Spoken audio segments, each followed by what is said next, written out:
Hey, Tourpreneurs, it's Mitch Bach, and just a quick note before we begin today's episode. Tourpreneur is currently sponsored by Google. We're thankful for their support of our community, and we are offering with them a completely free course helping you unlock the power and potential of Google's Things to Do program, which is specifically helping tour operators add their tours to Google in new ways that gives you new exposure and more direct bookings. To learn more, go to tourpreneur.com/Google. And as always, show notes, more resources, links to our newsletter, our business coaching community, and so much more are available on tourpreneur.com. Now to the episode. You're listening to Arival audio recorded live at Arival Bangkok 2019 and distributed here by Tourpreneur. This session features Arival CEO Douglas Quimby and Klook CCO Wilfred Fan discussing the inside scoop on where Klook is headed and what it means for your tour, activity, or attraction business. Please welcome Wilfred Fan.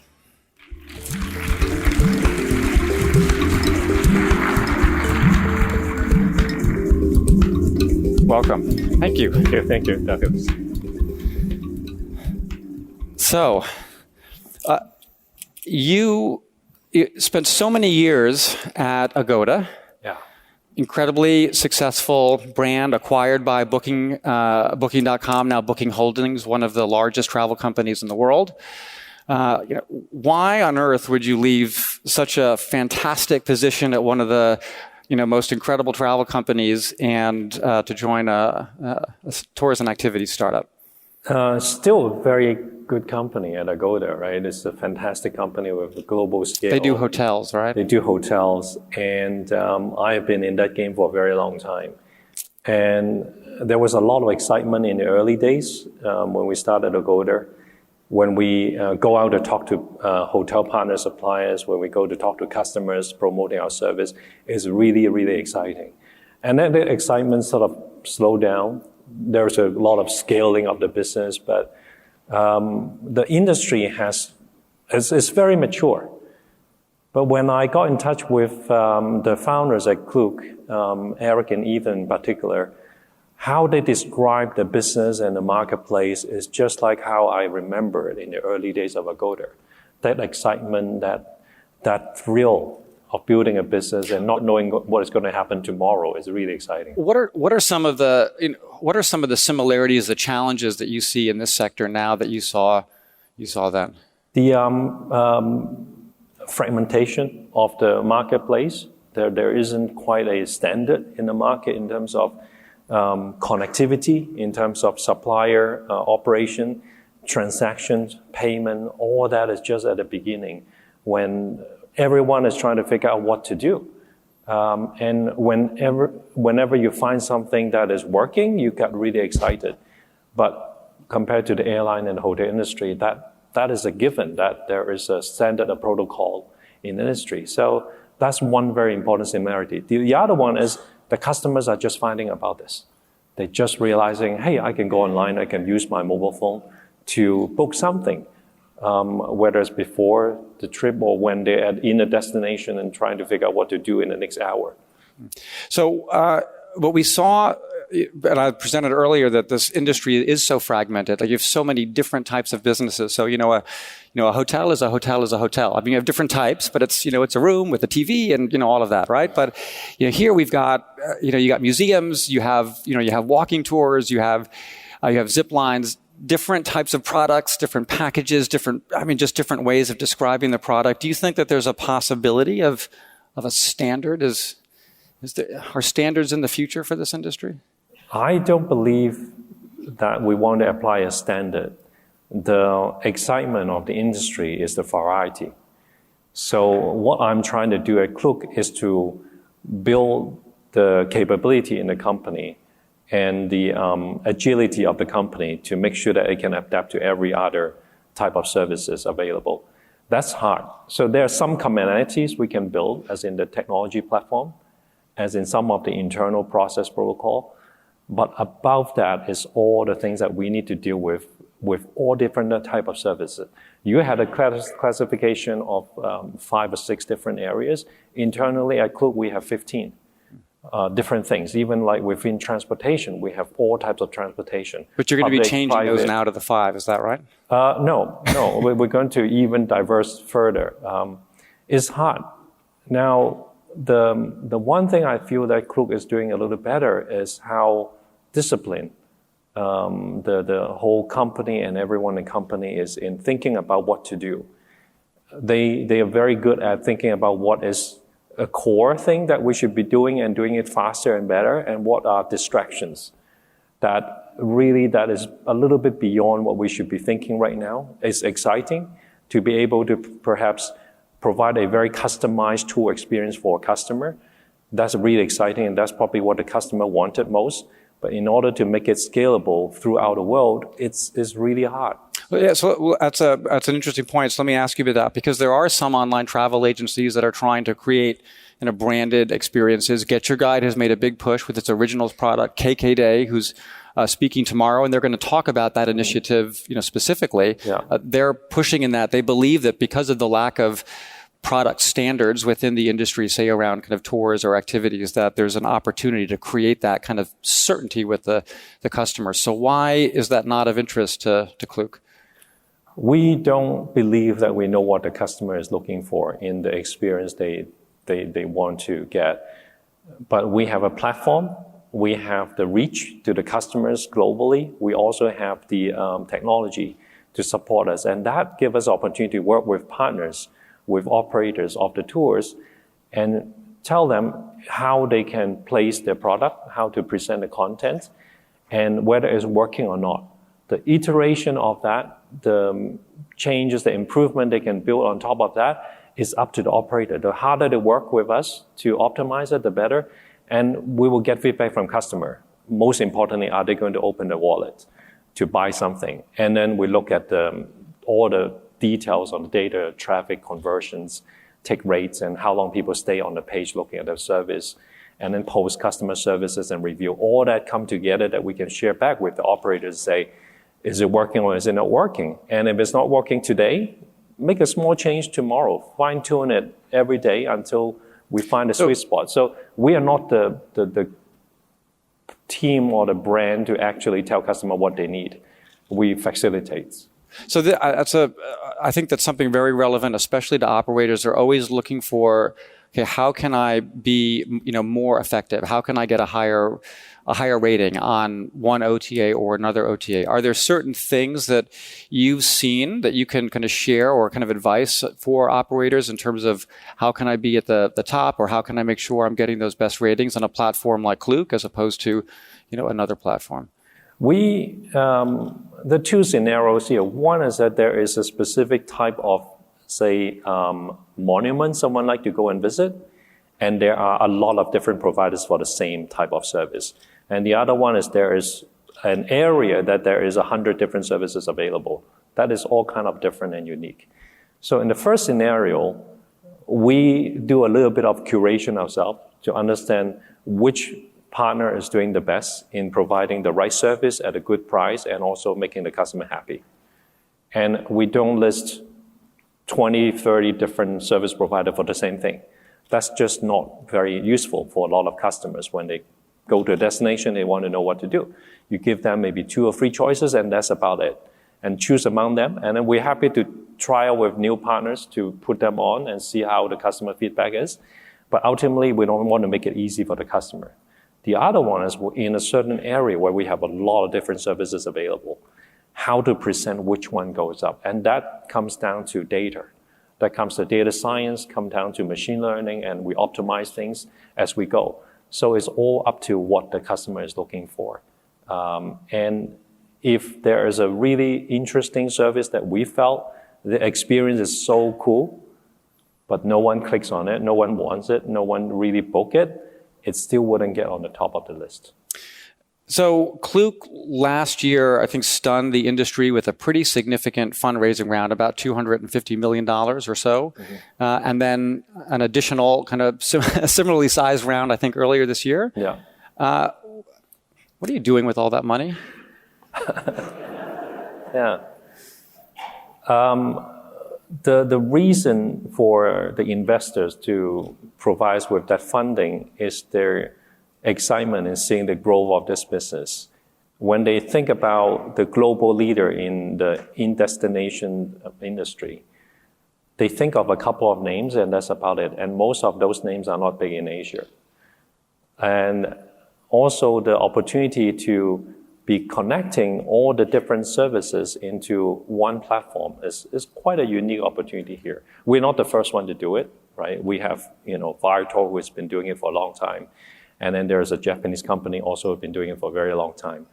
But the way we're able to connect customers on a mobile phone is the excitement that our investors see. Not just because they can look at a big screen and then start to do the planning, but it's really impulsive. You go to a place, you want to do something, you start doing it. And we are not the brand or the company that started all this revolution. It's the Ubers of the world, it's the Grab of the world that educated customers to do things as they want. Whenever you need a car, you whip out your phone and then you call for the car. When you need food, you use your phone, you get food. When you want to buy something, a lot of places where they have leading e-commerce brands, you get things delivered at your door within 24 hours. So it's about this instant gratification and impulsive behavior of customers that we are trying to serve. And I think that's why the investor gave us the money. And how do we use it? We're still figuring it out. Are you, so you're kind of known as the Asian OTA, I guess? There's been some discussion of expansion into the U.S. and also into Europe. So, are you always going to be the Asian OTA for tours and activities? Well, Asia is the core in terms of the customer. So we work very hard to understand the customer needs in terms of languages, in terms of the shopping behavior, the seasonal pattern of the customer in Asia Pacific. And fortunately for us, these customers in Asia Pacific, they like to travel the world. So we also make sure that they have the right service available wherever they go in the world. We're not quite there. It'll take us a bit of time, but we're seeing a lot of positive return on investment in Europe, in North America, lining up the services and products available for our customers in Asia Pacific.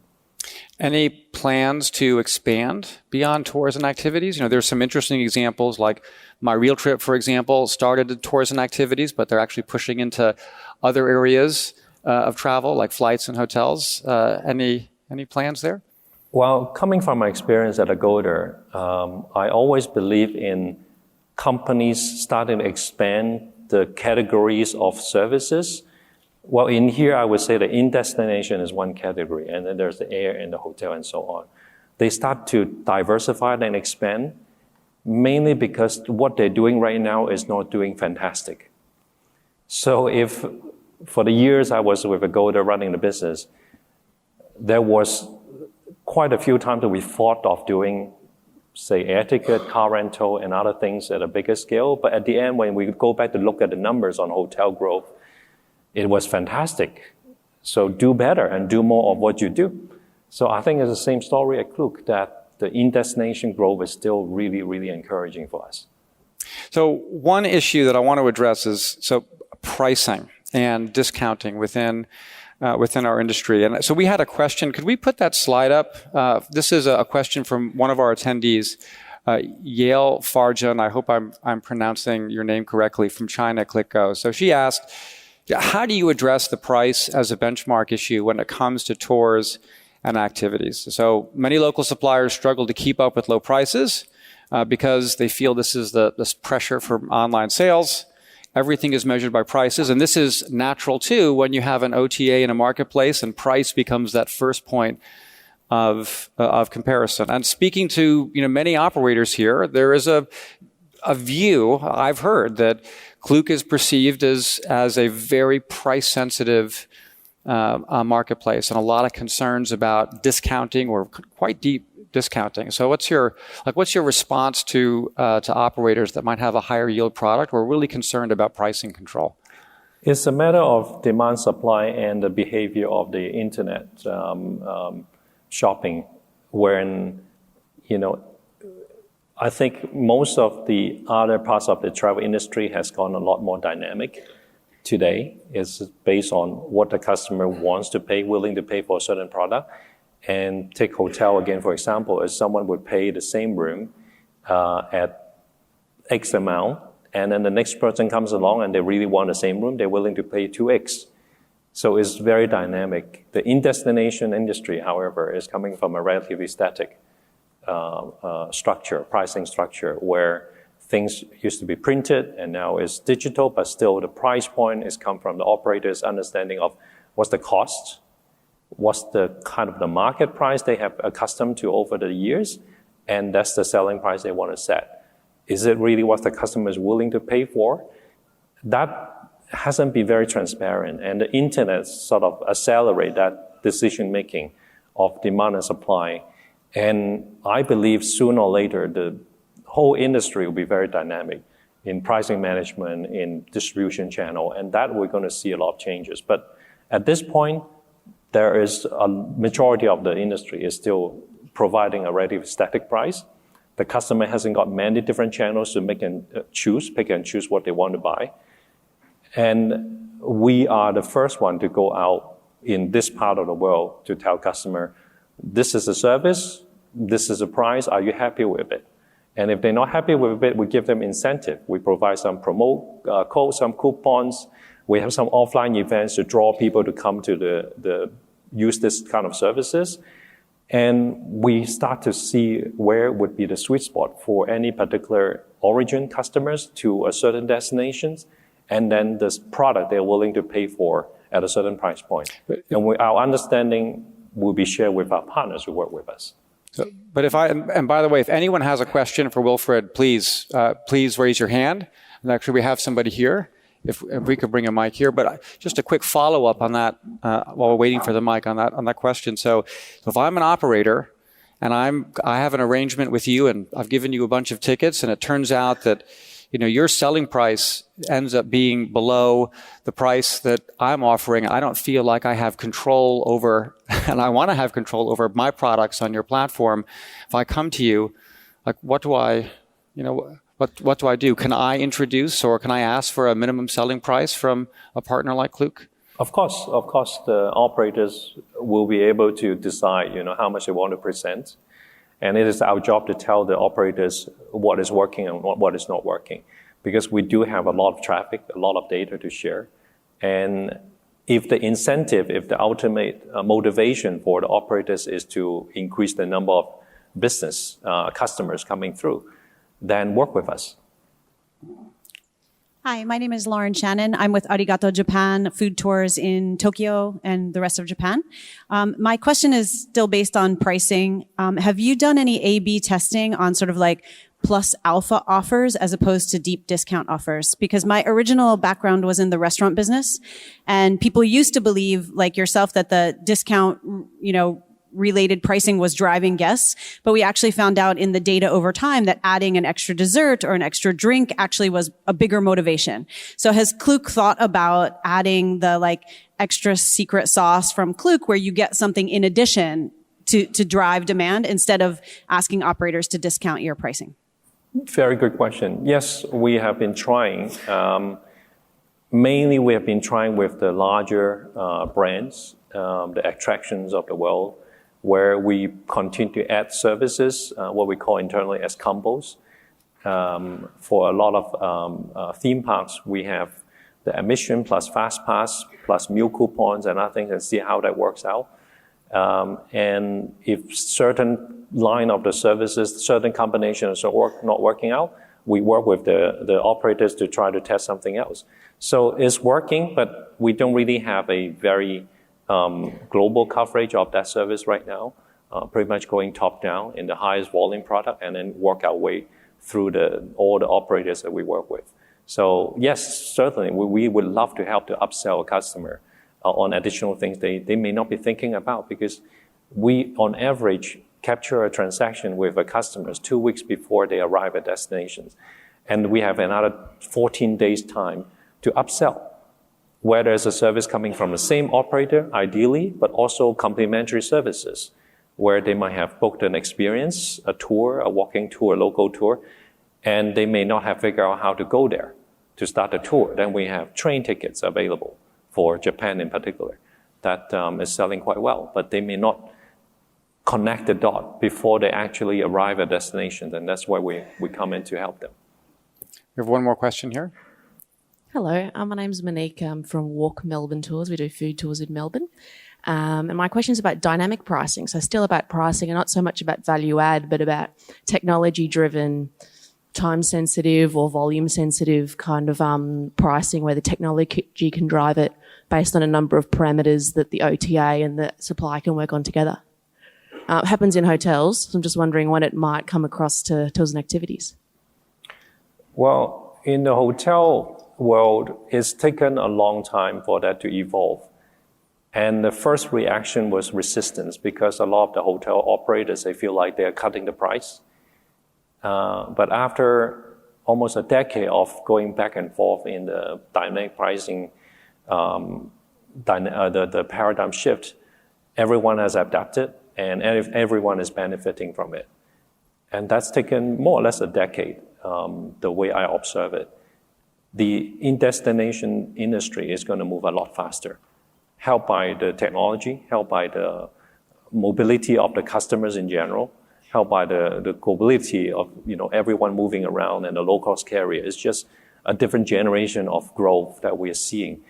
There still will be a little bit of friction. There will still be a little bit of downturn in the list price, that if you don't bring it down to the customer desired price point, you cannot upsell them afterwards. So there will be a bit of disruption coming that I can see. And the one that we adapted first and will give a try, will learn from the experience, will benefit the most.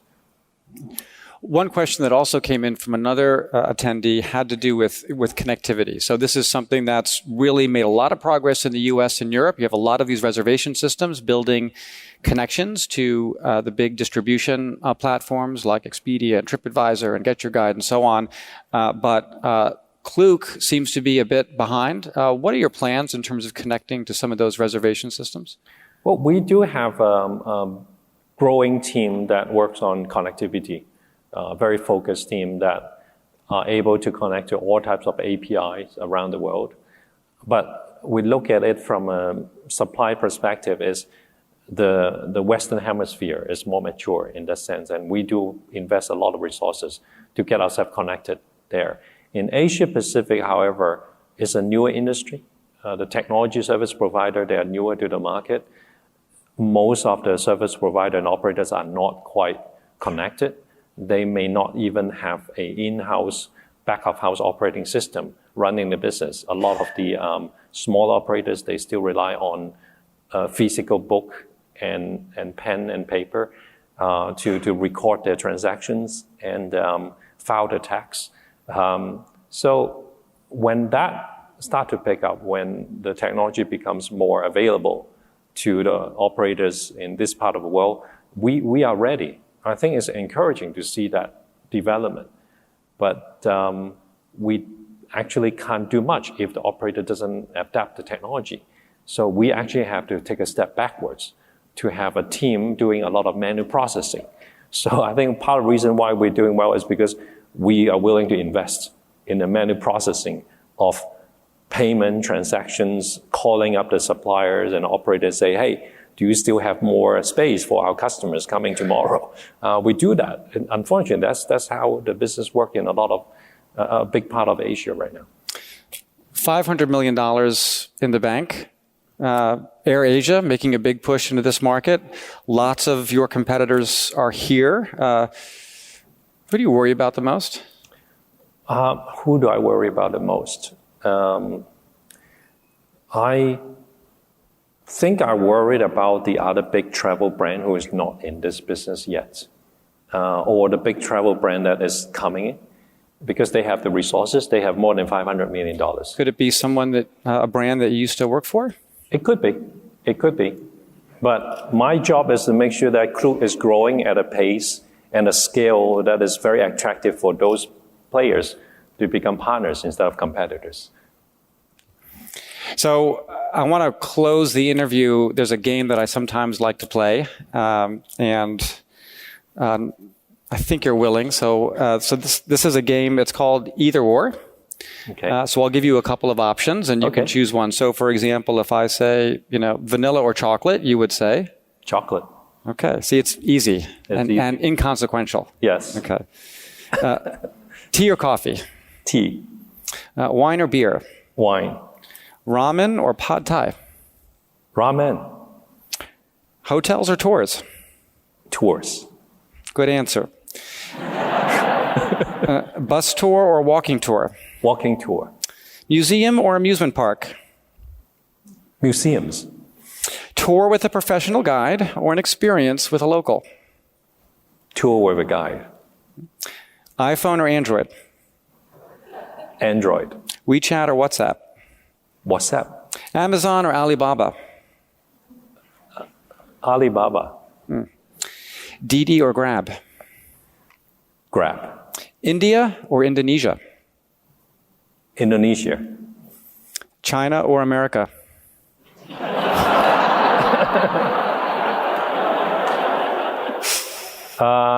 We are a lot closer, so China.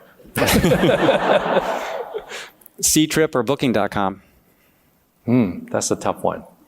Let me count who has more people here. All right, I'll let you. I'll go with Booking.com. Okay. Yeah, good friends. Agoda or Airbnb? Agoda.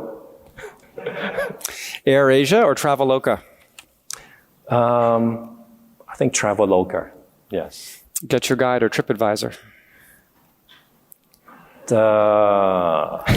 Well, maybe they can vote for me. It's not how the game works. Okay. TripAdvisor. Okay.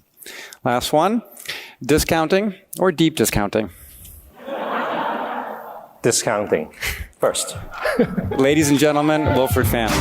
We hope you enjoyed this session from Arival, the only event dedicated to creators and sellers of tours, activities, and attractions. Head to arivalevent.com to register for upcoming conferences around the globe. And for insights into the in-destination industry, head to arrival.travel.